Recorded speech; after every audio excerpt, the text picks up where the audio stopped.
Right, it was just me today. Had a last minute guest cancellation. So hopefully we can organize that for hopefully another time coming soon. But I actually got a bunch of your questions from Instagram. So if you don't follow me on Instagram, Sweet Science of Fighting, make sure you find me there.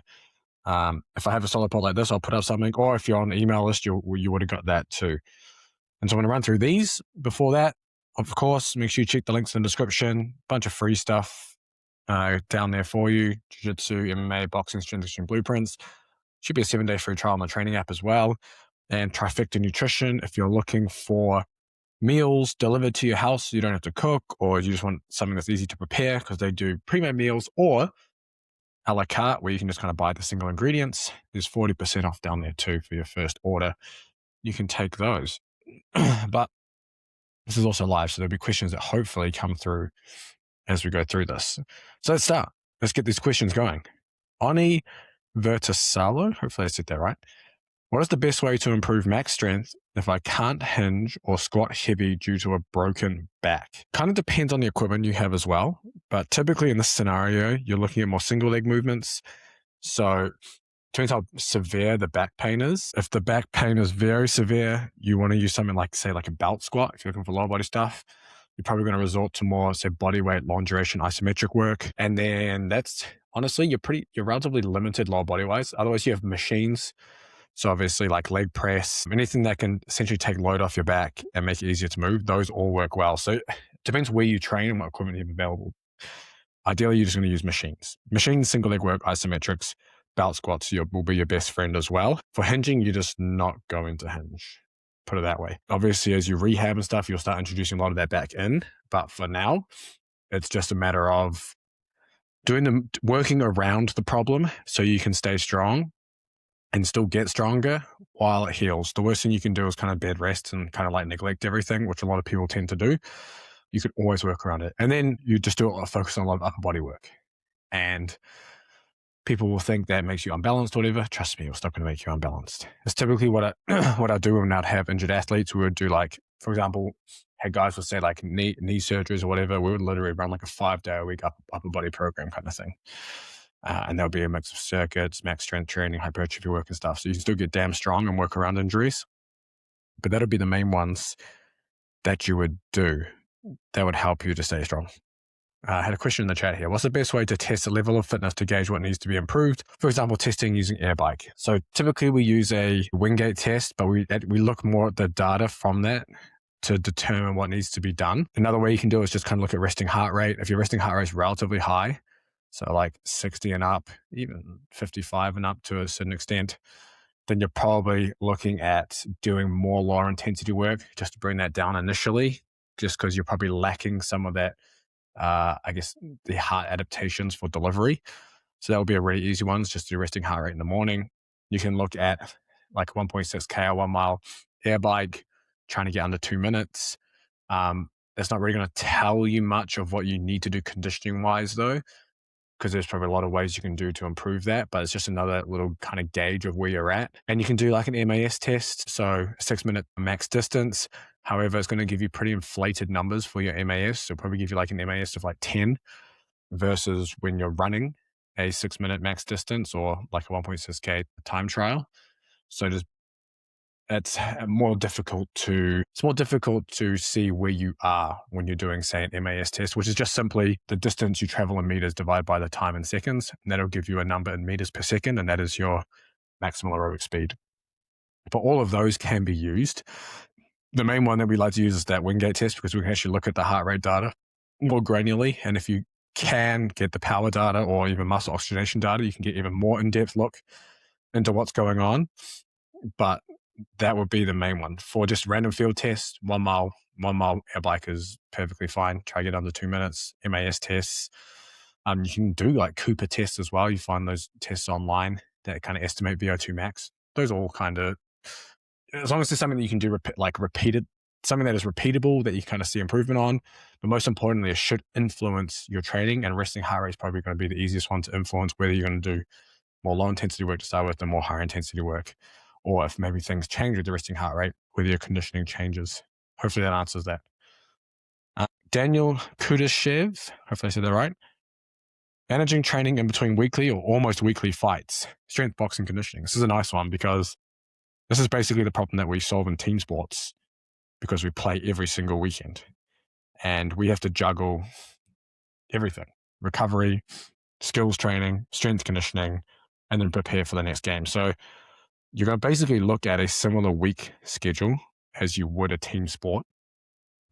Rugby is probably the best example of it. I guess wrestling, to an extent, college wrestling probably has some of this as well, where you're basically going to go, this is how I like to schedule the week when it's like this. So say you fight Saturday, Sunday, completely off. You don't do anything. If you want to do like external recovery stuff, so like if you have an ice bath, massage, any of that kind of stuff, you would do on that Sunday. Monday would be like your easier training day. So you come on Monday, you might do your more boxing technical work. You might do some easier conditioning work if you need it just to kind of get moving. And you may do some kind of like what I like to call feel good circuits. So this would be things like bodyweight movements, higher rep stuff. So things like back extensions, dumbbell work, some of your more kind of quote unquote prehab or mobility work done in circuit format. And it kind of covers a little bit of that conditioning too. And that'll be like your Monday. Think of it more of like they like to call it an installation day or a learning day. So it might be going over stuff in the fight on Saturday that maybe you weren't able to figure out, problems you had during that fight, and you kind of addressed that on a Monday. Tuesday then is kind of like your implementation day, and it's your harder, high intensity day. So that might be some of your sparring. It might be taking what you learned on Monday in skills training and now putting it into a more live, more intense scenario on Tuesday. You might throw in some of your bike sprints in this one too. And then you might do your, you could say your full body strength power training as well. So it's a pretty big, heavy day on Tuesday, but that's the best day in the week to do it because it is the furthest away from the next fight, but also far enough away from the previous fight where you're recovered. So that's kind of like your big day. Your lower volume strength power in the gym, your sprint intervals, and like your more sparring based work.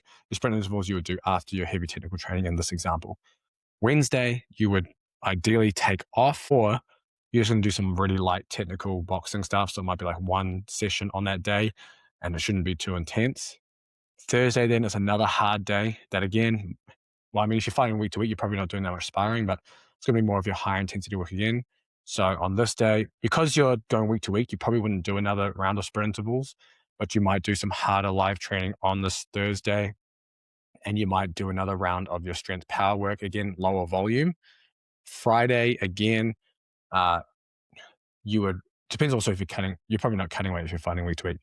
But Friday then is going to be a relatively easy day. It can also be a higher intensity, lower volume day. Those work quite well on Fridays as well. Instead of going in and doing an hour or an hour and a half of more like low intensity technical drills, it might be like 30 minutes of high intensity, but it's kind of like, it's not 30 minutes straight of, say, sparring. It might be like hitting the pads, keeping sharp, having longer rests, but doing things at speed. And it's kind of almost like a primer for, say, the fight again on Saturday. That's just a general idea. Obviously, a lot of things change, depends on schedule, all sorts of stuff. But that would be kind of like a general look into how you could schedule, say, if you're fighting every single weekend. Same thing goes for grappling. Same thing goes for most people aren't doing MMA every week, but a lot of people are doing grappling tournaments weekly almost. You can run the same schedule. Friday, you probably wouldn't roll. I mean, you could in that instance. If you're doing jiu-jitsu, you just have to take it really light, which is not always easy, but you still do your main strength power work, say Tuesday, Thursday is what I really like. And then in this example, Monday might be more of your hypertrophy focused day on some of your more single joint movement stuff that isn't going to fatigue you as much. That will make you feel good for the rest of the week. So another question here, Ricardo Rom, how to use sprint interval training in the off season and how to progress. I think I answered a similar one on the last solo pod, I should say, with sprint intervals, say out of camp versus in camp. I think actually I did a video on the channel. Check the Sweet Science Fighting channel. It should be like how to schedule sprint intervals or something like that. It wasn't too long ago. And it covers the question that was asked around, how does it differ between, say, out of camp or off season versus in season or in camp? Because often when you're presented with a traditional energy system or periodization model, you're typically told low intensity aerobic base training outside of camp to build your base, and then we do high intensity in camp. Whereas the sprint interval approach is kind of like year round, you're doing intensity. And the reason you're doing intensity year round is because you're trying to elicit these mitochondrial adaptations you want that are going to transfer better to your conditioning in the sport. And it comes up and you develop it quickly, but you lose it really quickly. And it means if you're not doing the intensity outside of camp, you're kind of playing catch up as you come into camp. Obviously, some guys have really short turnarounds and you're still going to make gains. But if you're doing it year round, you're just going to get into harder protocols. It's just going to make you better and more efficient at conditioning. So in terms of progress, again, it kind of depends on your individual data. So I can't really say, let's just say there's no real difference. It's just based on the data at the time. So if someone needs a certain sprint interval, whether it's, 20 weeks from a fight versus 6 weeks from a fight, the sprint interval would be the same if the data was the same in those instances, if that makes sense. So the progress is based on what we see week to week versus 20 weeks out, we do this, and then 6 weeks out, we do this. Now, if you don't have that data, you might have to take that kind of approach where maybe you're doing slightly longer rest periods out of camp. Now, this isn't always the case because you may be trying to focus on that recovery aspect where you're going to need less rest periods in the off season. In season, then you're probably still going to carry that on. You might be looking at, depending if you want a more power or recovery-based stimulus. Typically, we're focusing on the recovery aspect because that is where most people are lacking and what is, I guess, most important because you're still going to get improvements in power even with the shorter rest periods. But the recovery aspect is the important part because you want to be able to recover efficiently and fast between rounds or between efforts or whatever it is. And that's where most people are lacking. So I can't really give a concrete answer on progressing it because it's so dependent on that data and what is happening with that particular athlete. Let's jump into, I think I've only got 2 more questions. So if there's anyone in the live that wants to jump in and ask one, go for it. Peter Clark, he was part of the conditioning mentorship, which is cool. Your favorite ways to improve peak eccentric velocity and deceleration impulse on counter movement jump. So if you guys aren't familiar, I've done a few videos on this based on MMA data. So we have some published MMA data around what kind of separates elite versus sub-elite MMA fighters. And it's basically mainly eccentric qualities that does that. And then obviously Bill Smart's internal data with his guys out of City Kickboxing, looking at eccentric qualities during the jump is what separates these UFC guys, top level UFC guys versus non-UFC guys who are still pro MMA fighters. And it's this ability to rapidly descend, rapidly pump the brakes, and then rapidly turn that around into the concentric action. And we know that fast eccentric actions lead to better concentric performances. So having this quality also is going to allow us to generate more force in shorter time frames. Obviously important for more striking-based arts as well, which is why this question has probably come up. So improving peak eccentric velocity and deceleration impulse. So impulse, again, is just force multiplied by time. So in this instance, you're looking at eccentric overload work mainly, especially when you're looking at eccentric velocity and impulse, because we're looking at impulse in short time frames. So it's going to be things like drop catches mainly because those are fast. So think about like a Bulgarian split squat, like drop catch. So you're in the top position, you drop down as quickly as possible and you try and pump the brakes as quickly as possible. And then you can reverse that or you can kind of hold it. You can kind of progress from holding to coming straight back up. And you can do it with load as well. So now you're getting very high forces at high speeds, especially during eccentric actions where you get simultaneous high forces and high speeds, which is really cool. It's not to say you don't get some of that, say, when sprinting and whatnot, but that's one option for fast eccentric work. Well, it's actually one of the very few options you can do when you don't have other equipment. So you have to kind of do drop catches. You can do, say, like faster movements. So if you say you're doing back squats, you just kind of go down faster. So if you've seen like some weightlifters squat, they kind of like dive bomb. You have to be quite good at squatting though, too. You have to kind of dive bomb down, kind of speed up the eccentric action. It's another way you can do it.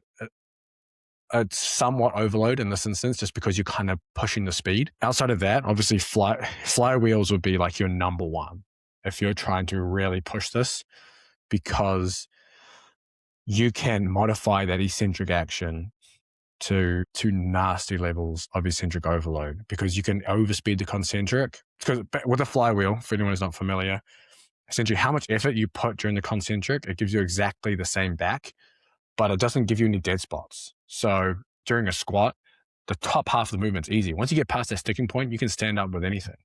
But the bottom part is where you kind of get stuck. With the flywheel, you get pulled with the same amount of force all the way down. So it's like someone just dragging you back to the floor.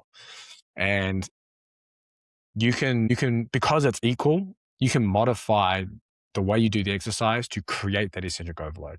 So as I mentioned, one way is to overspeed the continuous. You can use your hands on the way up to really drive it, and then no hands on the way down. And you can get someone to pull on the rope on the way up to overspeed it. You can change the strategy during the eccentric phase. So instead of like resisting from the top during the eccentric, you can kind of like quickly drop down halfway and then let the weight hit you and kind of drag you down. So you're only getting all the effort you put on the way up, you're concentrating it all into the bottom half of the movement. So you're getting this huge spike and eccentric overload there. So flywheels would be like the number one thing here. If you're really looking to dial it in and improve those eccentric qualities. And then I guess outside of that, you don't really have other equipment. I mean, you have weight releases, but that's going to be your slow eccentric work. And slow eccentric work definitely has a place. You can definitely do some of that initially if you really want a big strength stimulus and get some of those eccentric adaptations. But at some point, you're going to need the speed on top of it, which is why the flywheels work so well in this instance, because you can kind of do a bit of both. And it's really safe and easy, and you don't get beat up like you do if you're going to do eccentric overload with like the barbell and going numbers over your 1RM. You can also use weights during the counter movement jump. So holding dumbbells in your hand, I did a video on this a while back. Accentuated eccentric loading jumping, I guess you would call it. So you would hold weights in your hands, you would descend rapidly, let go of the dumbbells, and then jump. Now, sometimes you'll see videos, like I searched this on YouTube a while ago, and you'll see like a slow descent with the dumbbells, let go and jump. In my mind, you defeat the purpose of the exercise, and you're not getting anything out of it than that you're not getting the adaptations you want from the exercise when you descend slowly holding dumbbells. You need to make it rapid. The whole point of holding the load is to make the descent faster, essentially, or try and make it as fast as possible and overload that descent. If you're doing it slowly, you're not really overloading the descent. You're holding dumbbells, you descend really quickly, you let go of the dumbbells, and then you jump. So that's another way you can almost teach and develop some of that eccentric overload.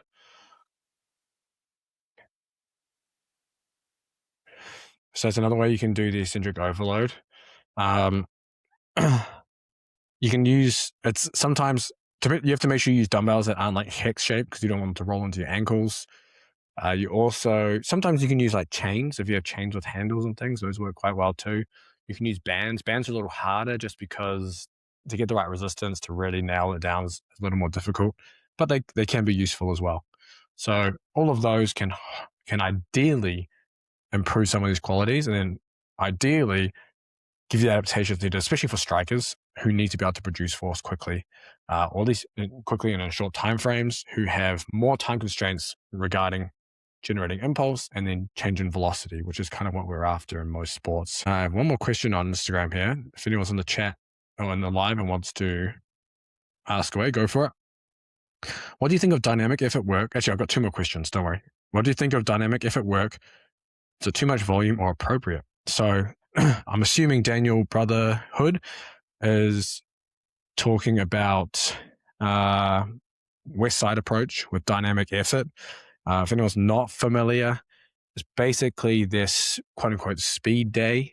Obviously, West Side was heavily powerlift or created for powerlifting. So you have a max effort day, a dynamic effort day, and a repetition effort day. And if you're going to put it in layman terms, it's like a strength day, a hypertrophy day, and a speed day. But their speed day or their dynamic effort day was very specific to powerlifting because it is done through the main lifts, squat, bench, or deadlifts. You're doing typically like doubles, typically singles, doubles, maybe triples, but mainly around the singles and doubles. You're looking at somewhere like 8, 10, 12 sets. You're doing it around 50% of your 1RM, sometimes with bands. And that's kind of like that's like their dynamic effort speed work. In terms of that specific approach for sport, I do not think it has a place. I do not think it is useful for most sports. In fact, for every sport outside of powerlifting. Even them, there are a lot of powerlifters that would not use that approach. There's a few reasons for that. The first one is if you're looking to do speed work or something fast, you need to do something fast. And speed benches, speed squats, etc., are not fast. They're kind of just slightly faster than you doing a heavy squat or a heavy bench. You need a bigger contrast between what you're doing in your, say, main strength work and then your speed work. The second one is when you're doing main lifts or main compound lifts, you're spending that second half of the lift decelerating. If you're not decelerating, you're just going to smash your elbows and your shoulders, or you're going to let go of the bar, which would be a different exercise altogether. If you're doing a speed work as bench throws, hell yeah. But these aren't bench throws. These are just kind of like speed bench. So you're getting that deceleration portion. So you're not really getting the accelerative force time curve that we want when we're doing our speed work, when we're doing jumps, plyometrics, throws, etc. The other thing is it can really beat up, say you're doing speed bench, it can really smash your elbows. If you're locking out hard like that, because you're moving, 50% is light. If you can bench 100, it's like 50 kgs.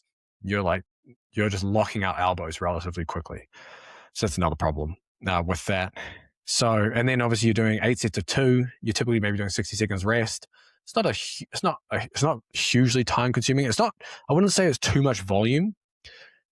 I would just say it's a misappropriated time within your training that you could do something else that would be more effective, in my opinion, than taking, say, a West Side powerlifting approach to your training. Now, that's not to say that everything from these training programs is useless. It is not. But I think that dynamic effort work in particular, because it is so geared towards powerlifting, it doesn't really have a place in other sports. And I don't think I've ever seen a professional sporting setup use a true dynamic effort lifts, like 8 sets of 2, speed bench kind of thing. And I know a lot of different coaches around, and I don't think I've ever seen that. So that also says something. I've got a question in the chat here. It keeps disconnecting, that's all good. How do you auto-regulate sprint interval training? So basically, we take the data every week from the sprints. We look at the heart rate data, and then we kind of see how that data is changing from week to week and what we're seeing. And we change it based on what the data says we kind of need to work on for that week. So it might be we need shorter recovery times because they're looking really good. Maybe it didn't look that good this week, so we extend the recovery times, give them a little more rest. Maybe they need more power-based work, so they're going to have more rest.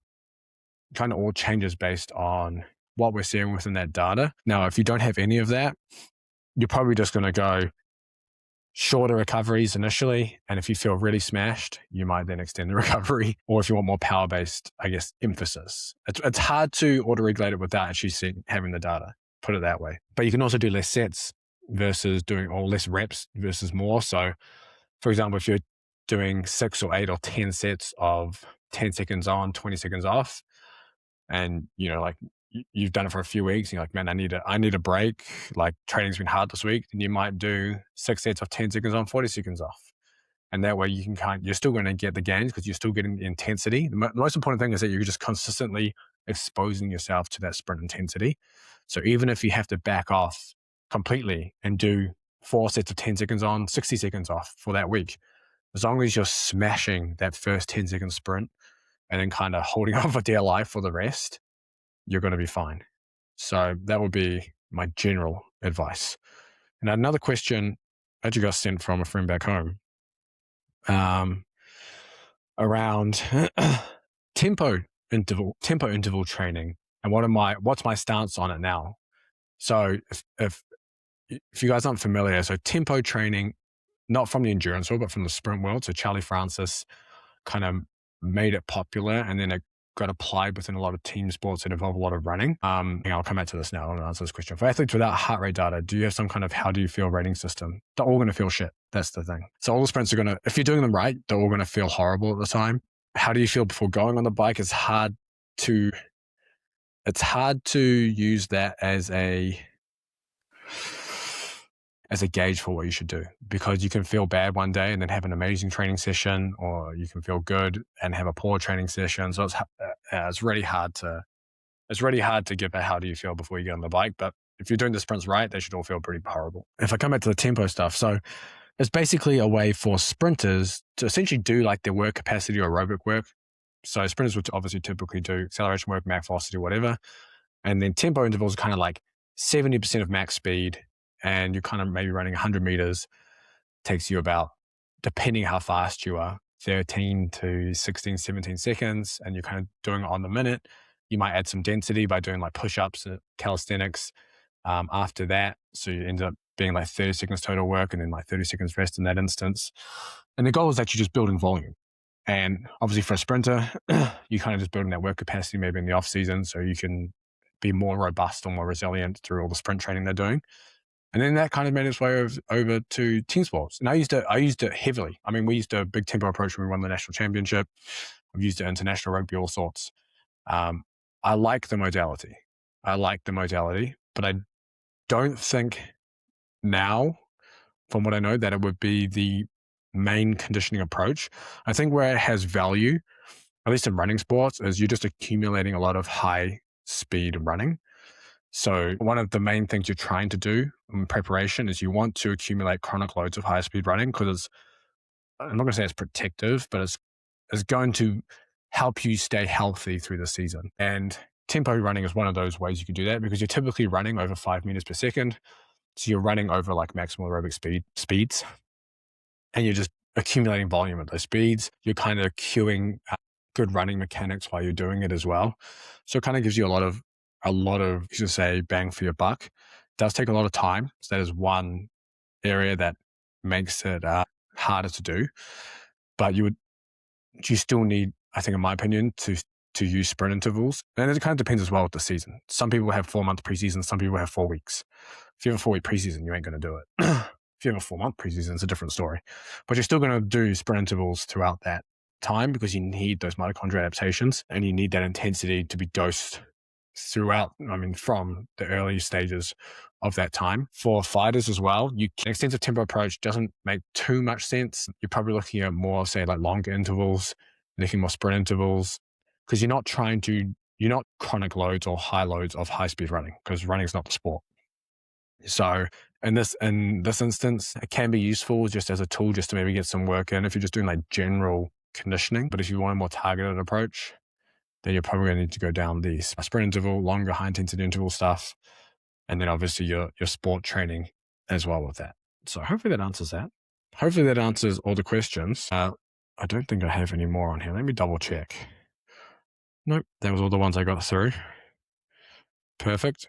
Well, hopefully you guys enjoyed this. A little shorter, but I'm going to have some guests on hopefully this week and the following weeks.